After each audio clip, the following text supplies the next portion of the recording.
मेरे प्रभु एक दिन अपने सुधर्मा सभा में विराजमान द्वारिका का, यदुवंश के सारे लोग एकत्रित हैं। भगवान ने कहा सुनो, मैं कुछ उपदेश आपको कर देना उचित समझता हूं। यदुवंशियों ने कहा बाबा कहिए क्या कहना चाहता। प्रभु ने बड़े सुंदर उपदेश यहां पर दिए हैं।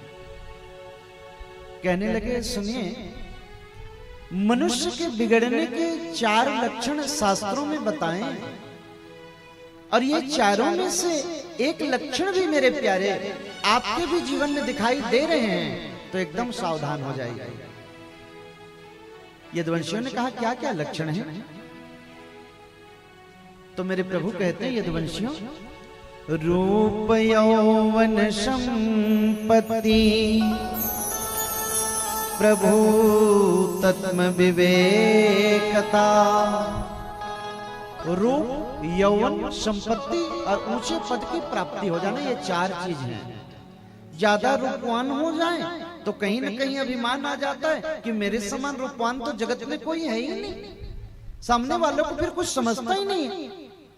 और जीवन में मेरे प्यारे सभी से मेरा प्रार्थना है, कुछ भी हो जाए किसी का अपमान करने से बचिए। भगवान कह रहे हैं। दूसरा है यौवन यानी जवानी अवस्था का आना। जवानी की दहलीज पर जब ये जीव कदम रखता है तो अभिमान घर कर लेता है। मेरे समान बलवान, मेरे समान रूपवान, मेरे समान जवान तो दुनिया में कोई दिखता ही नहीं है।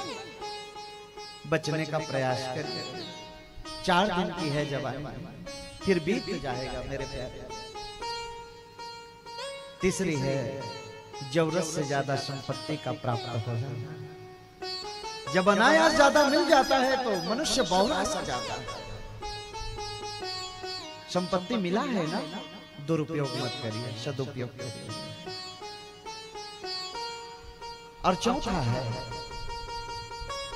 किसी ऊंचे पद की प्राप्ति हो जाए जीव को। इसमें भी बहुत अभिमान। शास्त्रों में तो स्पष्ट किया है कि दुनिया का ऐसा कोई व्यक्ति पैदा नहीं हुआ जिसको पद मिला और अभिमान ना हुआ हो। पद मिलने के बाद अभिमान हो ही जाता। यदुवंशियों ने कहा लेकिन समझ में नहीं आ रही, आप हमें क्यों समझा रहे हैं? भगवान ने कहा 4 चीजों की कमी नहीं है मेरे वंशज में। सब रूपवान हो, सब जवान हो, सब संपत्तिवान हो, और कृष्ण के पुत्र पौत्र हो। इससे बड़ा पद और क्या चाहिए? कहीं मेरा ही परिवार धरती का बोझ ना बन जाए, भार ना बन जाए, भगवान जानते हैं।